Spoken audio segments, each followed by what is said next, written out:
మరి ఇక ఏం జేస్తారు నెక్స్ట్ అనేది గూడా చూడాలి. మరొక వార్త గనక మనం చూసినట్టయితే ఈయన బీటెక్ రవి గారు చెప్తున్నారు. వివేక హత్య కేసులో నార్కో అనాలిసిస్ పరీక్షకు సిద్ధమా అంటూ గూడా ఆయన ప్రశ్నిస్తున్నారు. అయితే ఏపీ అంటే ఎంపీ అవినాష్ రెడ్డికి మాజీ ఎమ్మెల్సీ బీటెక్ రవి సవాల్ విసిరారు.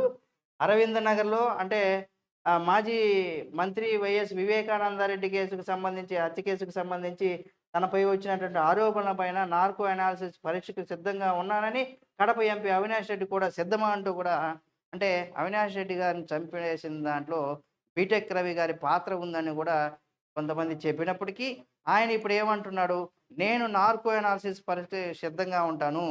కేవలం అదే విధంగా అవినాష్ రెడ్డి కూడా సిద్ధమా రా" అంటూ కూడా చెప్పుకొస్తున్నారు.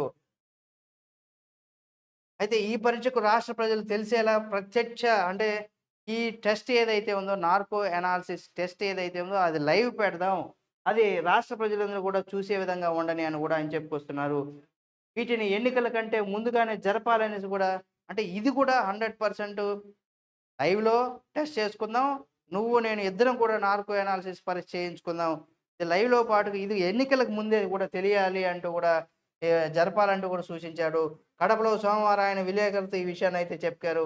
ఈ కేసులో సీరియస్‌గా తీసుకుంటే అవినాష్ రెడ్డి భారతీయ జనతా పార్టీలో అంటే బీజేపీలోకి వెళ్తారని ముఖ్యమంత్రి జగన్ అన్నారని అంటే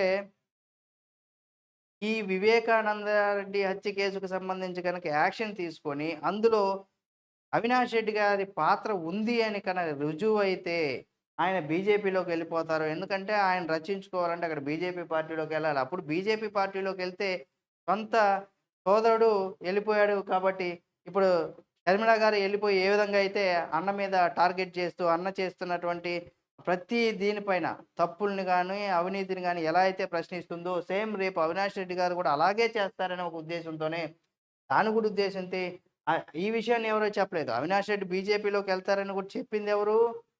వివేకానంద రెడ్డి గారి కుమార్తె అయినటువంటి సునీత గారు. అయితే సీఎం బైబిల్ మీద ప్రమాణం చేయగలడా ఈ విషయాన్నని కూడా ప్రశ్నించారు. వివేకానంద్ చంపే ప్రక్రియ అవినాష్ రెడ్డికి, జగన్ కుటుంబీకులకు నిందితులు వీడియో కాల్‌లో చూపించినట్టు కూడా తెలిసిందని కూడా ఆరోపించారు.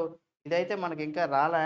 ఎక్కడ ప్రూఫ్ లేదు. ఆయనకి ఏమన్నా ఆయన అండర్‌లో ఏమన్నా తెలిసిందో లేకపోతే ఏమన్నా ఉన్నాయో ఏమో తెలీదు గానీ, ఈ గొడ్డలను కొనుగొని చేసేందుకు దస్తగిరి ఫోన్‌లో సునీల్ కుమార్ యాదవ్‌కు డబ్బులు పంపారనేసి, ఆ చీటీ కూడా సీబీఐ వద్ద ఉందనేసి కూడా చెప్పుకొచ్చారు. ఆ గొడ్డలిది గూడా సీబీఐ చేతిలో బిల్లయితే ఉందంట. వివేక రాసినట్టు చెప్తున్న లేఖ తొలిత దొరకనందున అది హత్య అనుకోలేదని, ఆ తర్వాత ఎస్సీకి ఆహ్, ఫిర్యాదు చేసినట్టు గూడా ఎంపీ అవినాష్ రెడ్డి చెప్పడం దారుణమనేసి పేర్కొన్నారు. సునీత రాజకీయాల్లోకి వస్తూనే ఈ వస్తుందనే అనుమానంతో ముఖ్యమంత్రి జగన్ అభద్రతను గురయ్యారని, అందుకే సాక్షి పత్రికలో ఫస్ట్ తప్పుడు కథనాలు గూడా రాయించారని బీటెక్ రవి మండిపడ్డారు. త్వరలో నిజానిజాలు గూడా తెలుస్తాయనేసి గూడా అన్నారు. ఆమె కూడా ఈ హత్యకి సంబంధించి ఏమన్నా చేయకపోతే ఆమె గూడా ఇప్పుడు రాజకీయాల్లోకొచ్చి ఇప్పుడు జగన్మోహన్ రెడ్డికి ఏమో చేసేస్తారు అంటూ కూడా చెప్పుకొచ్చారు. ఓవరాల్‌గా ఆయన ఛాలెంజ్ విసిరారు. వివేకానంద రెడ్డి